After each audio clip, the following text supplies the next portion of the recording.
चौथे अवतार हैं, भगवान विष्णु के चौथे अवतार, अच्छा। नरसिंह अवतार। ओके। जब भगवान नरसिंह ने हिरण्यकशिपु का वध किया हाँ तो उनका क्रोध कहीं शांत नहीं हुआ, हाँ और जिस स्थान पर हिरण्यकशिपु का वध हुआ हाँ। वो स्थान था मुल्तान, पाकिस्तान में। अच्छा, पाकिस्तान में। पाकिस्तान में मुल्तान प्राचीन नाम, वहाँ का मूल स्थान प्रहलादपुरी। अच्छा, मुल्तान लेकिन का वो नाम प्रहलादपुरी है। हाँ, प्राचीन काल में हाँ हाँ। जब भगवान ने वहाँ पर अवतार लिया, नरसिंह अवतार, ओके। तब भगवान का वहाँ पर उग्र रूप था, खंबा फाड़ के भगवान प्रकट हुए थे। हाँ उसके बाद भगवान का जब क्रोध शांत नहीं हुआ हाँ। तो भगवान इसी स्थान पे आके शांत रूप में दर्शन देते हैं, जहाँ अच्छा। पर वर्तमान समय में अच्छा, यहाँ आप पे हैं। उनका क्रोध शांत हुआ था। शांत हुआ, यहाँ पे भगवान शांत रूप में है, और भगवान का स्वयंभू विग्रह है, किसी के द्वारा बनाया हुआ विग्रह नहीं है। हाँ हाँ। नरसिंह भगवान जी और सतयुग के अवतार हैं भगवान के। अच्छा। और इसी स्थान पर आदि जगतगुरु शंकराचार्य जी ने आदि भगवान नरसिंह की शांत स्वरूप की स्थापना की है। शंकराचार्य जी ने की। शंकराचार्य जी ने, क्योंकि आदि जगतगुरु शंकराचार्य जी के द्वारा ही भगवान बद्री विशाल जी के श्री विग्रह को नारद कुंड से निकाल के हाँ। मंदिर में स्थापना की गई। नारद कुंड से। नारद कुंड से, नारद कुंड बद्रीनाथ में अलकनंदा नदी के समीप है। अच्छा। वहीं से भगवान बद्री विशाल जी के श्री विग्रह को निकाल के मंदिर में स्थापना की। अच्छा। और इसी स्थान से भारत के 4 धामों की स्थापना की। अच्छा, इसी स्थान से 4 धाम की स्थापना। पहला धाम है बद्रीनाथ धाम। अच्छा। जहाँ पर सतयुग का धाम है ये। सत्य के बाद त्रेता युग आया, हाँ। त्रेता युग का धाम है श्वेत रामेश्वरम। रामेश्वरम।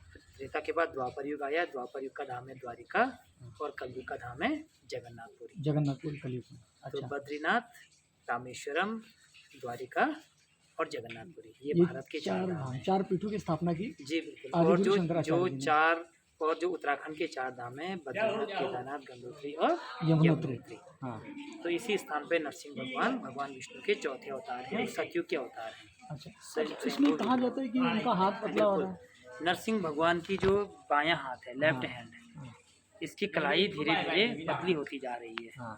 जब कलाई पतली हो जाएगी तो भगवान बद्री विशाल जी के मार्ग में जय विजय पर्वत है, वो आपस में मिल जाएंगे। अच्छा। तब बद्री विशाल जी का जाना, मार्ग बद्री विशाल बंद हो जी के जाएगा। धाम तक जाना संभव नहीं हो पाएगा, क्योंकि मार्ग अवरुद्ध हो जाएगा। तब भगवान भविष्य बद्री में दर्शन देंगे। भविष्य बद्री जोशीमठ से लगभग 25 किलोमीटर तपोवन सुबाई गांव है। हाँ। वहाँ पर भविष्य बद्री मंदिर है। अच्छा। अर्थात भविष्य के बद्रीनाथ। भविष्य के बद्रीनाथ। हाँ ठीक नहीं है ना, बढ़िया है वो। दूध आगे बढ़ा दो। भविष्य में भगवान बद्री विशाल जी वहाँ पर दर्शन देंगे भविष्य बद्री में।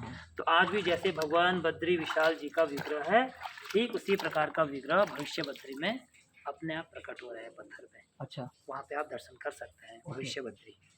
तो यहाँ पे नरसिंह भगवान के चौथे अवतार हैं, और आदि जगतगुरु शंकराचार्य जी द्वारा स्थापना की गई। और भगवान के जब कपाट बंद होते हैं भगवान बद्री विशाल जी। अच्छा, बद्री विशाल जी के कपाट कब बंद होंगे? कपाट बंद होने का दिन 12 तारीख विजयदशमी को तय किया जाएगा। इस वर्ष 12 तारीख को विजयदशमी है। उस दिन भगवान का कपाट बंद होने का मुहूर्त निकाला जाएगा। अच्छा। प्रतिवर्ष विजयदशमी के दिन भगवान श्री बद्री विशाल जी के कपाट बंद होने का दिन तय किया जाता है, और बसंत पंचमी के दिन कपाट खुलने का दिन तय होता है। अच्छा। प्रतिवर्ष। अच्छा।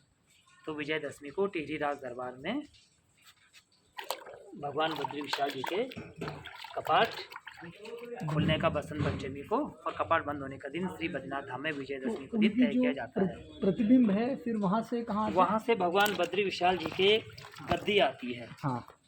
जो शंकराचार्य जी की गद्दी है, यहाँ पे लिखा है ना शंकराचार्य जी। अच्छा अच्छा, ये शंकराचार्य जी। तो यहाँ पर गद्दी मतलब उनके वस्त्र हैं उसमें। हाँ। उस गद्दी में बैठ के कभी शंकराचार्य जी बद्रीनाथ धाम जाया करते हैं। अच्छा अच्छा, तो वो गद्दी है, उसी में है वो वस्त्र, वो गद्दी है।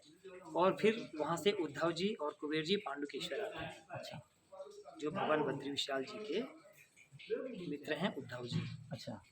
उनके जब भी पूजाएं होती है, माता मूर्ति पूजा हो, नारायण जयंती हो, तो भगवान बद्री विशाल जी के प्रतीक स्वरूप में उद्धव जी सब जगह जाते हैं। अच्छा। तो पांडुकेश्वर में उद्धव जी और कुबेर जी आते हैं, और यहाँ पे जोशीमठ में गद्दी आती है शंकराचार्य जी की। बहुत बढ़िया। तो यही स्थान है जहाँ पर नरसिंह भगवान ने सौम्य रूप, उग्र रूप धारण करके, उग्र रूप त्याग करके सौम्य रूप में दर्शन दिए।